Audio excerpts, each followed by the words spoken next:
Wealth, power, and cruelty often walk hand in hand. But what happens when arrogance crosses a line so deep it plants the seed of downfall? In a mansion that gleamed with untouchable riches, a single act of humiliation would ignite a chain reaction no one saw coming.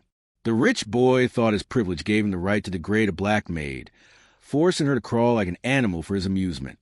But behind her silence was a strength far greater than he could ever imagine.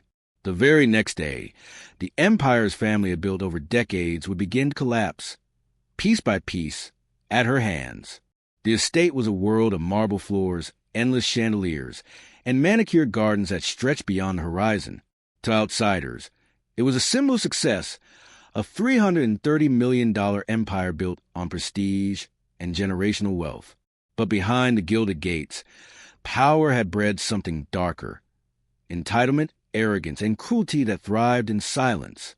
Among the staff who maintained this flawless illusion was a maid named Althea. She had been working for the family for years, arriving before sunrise and leaving long after midnight. Her hands bore the calluses of endless scrubbing. Her back ached from bending under the weight of chores, yet her wages were barely enough to survive. Still, she carried herself with quiet dignity, never allowing exhaustion to steal the grace in her step. The wealthy family barely noticed her existence. To them, she was invisible, a shadow moving quietly through the halls. But the youngest son, a boy born into privilege and accustomed to getting whatever he desired, saw her differently, not as a human being, but as a target. His gaze carried the arrogance of someone who had never been told no, and every smirk he cast away hinted at the cruelty lurking beneath. Althea endured it silently. She had known humiliation before. The world outside those gates had offered her little mercy. But something about the boy's growing boldness gnawed at her. It wasn't just the chores or the insults whispered under his breath. It was the way he sought to strip her of her humanity piece by piece. What no one in that mansion realized was that beneath her quiet exterior, Althea was far more than a maid.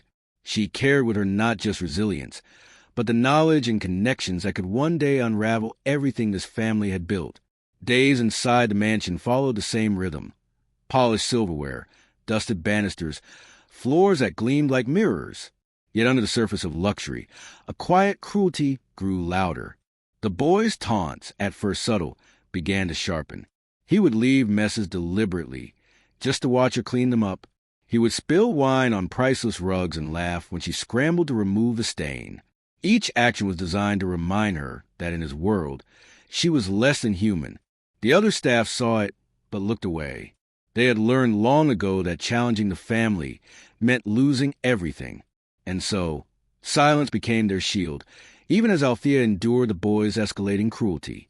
He began demanding her presence at odd hours, ringing the bell in the middle of the night for petty tasks, fetching a glass of water he would never drink, polishing shoes already gleaming. But what unsettled her most was the way he looked at her, not with attraction, but with the cold fascination of someone testing the limits of how far another person could be broken. He seemed to draw pleasure from her silence, her endurance. One evening, during a dinner party filled with laughter and champagne, he decided to make her suffering a spectacle. In front of guests who whispered behind jeweled hands, he mocked her posture, her clothes, even the color of her skin. Every chuckle around the table cut into her like glass, but still she held her head high, refusing to give him the satisfaction of seeing her break. Behind closed doors, however, the cruelty worsened. He cornered her in the grand hallway one night, the chandeliers above scattering fractured light across his smirking face. He dropped scraps of food onto the floor and ordered her to pick them up.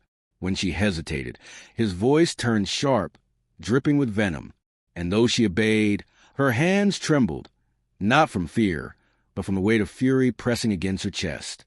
What the boy never knew was that Althea was far from powerless. She was quiet, yes, but not blind. Years of working in the mansion had given her access to the family's secrets.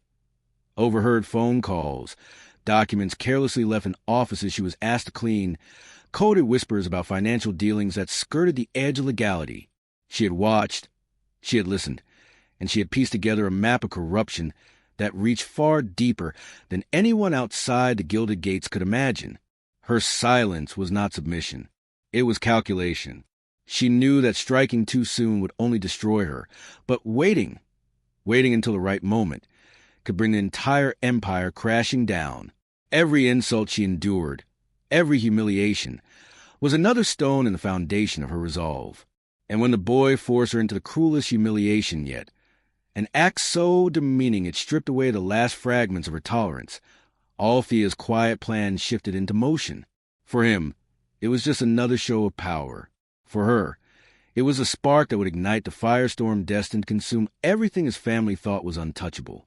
Would you like me to move straight into Section 4, Climax, 320 to 430 words, where the breaking point explodes, or do you want to just add more detail here before we continue?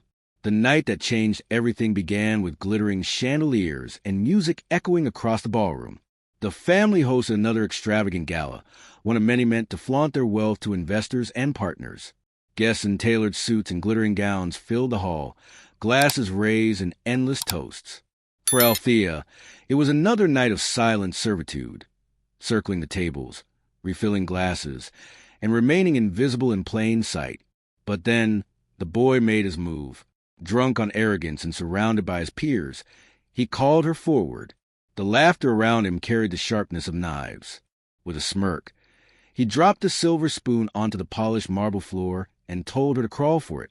The room fell silent, the kind of silence that wasn't born of shock, but of complicity.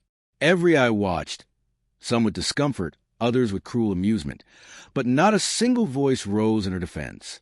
Althea hesitated, her chest tightening as the humiliation burned through her.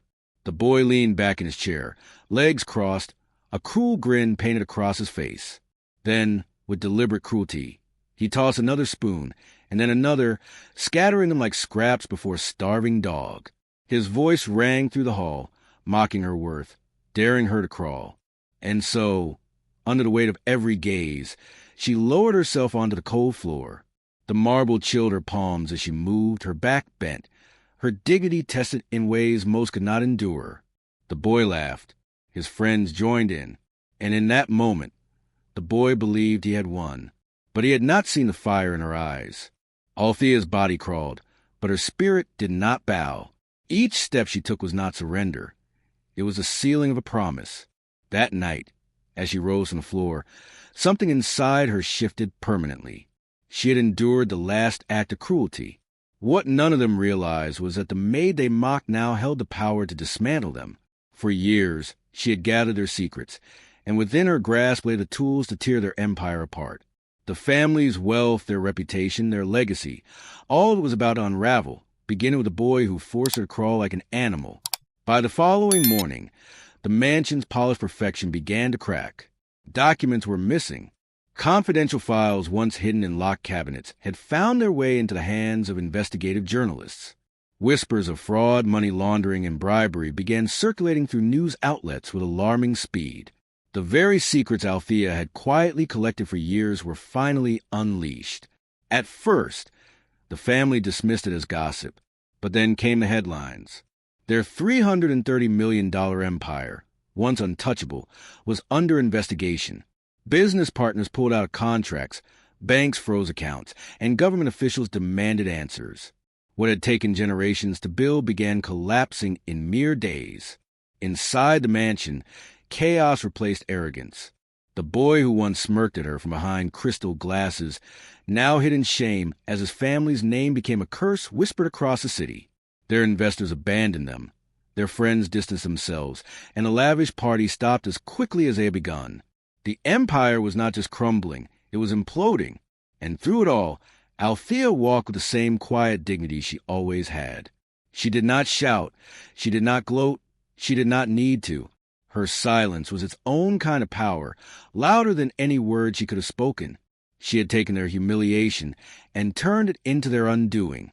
For the first time, people began to look at her differently. No longer invisible. She became a symbol, a reminder of resilience in the face of cruelty, of quiet strength capable of toppling arrogance built on privilege. The boy had forced her to crawl like a dog, but in the end it was he and his family who fell to their knees, stripped of everything they once believed made them untouchable. And so the story lingers. How many more empires stand on foundations of injustice, waiting for the day when the silence rise, not with noise, but with undeniable power?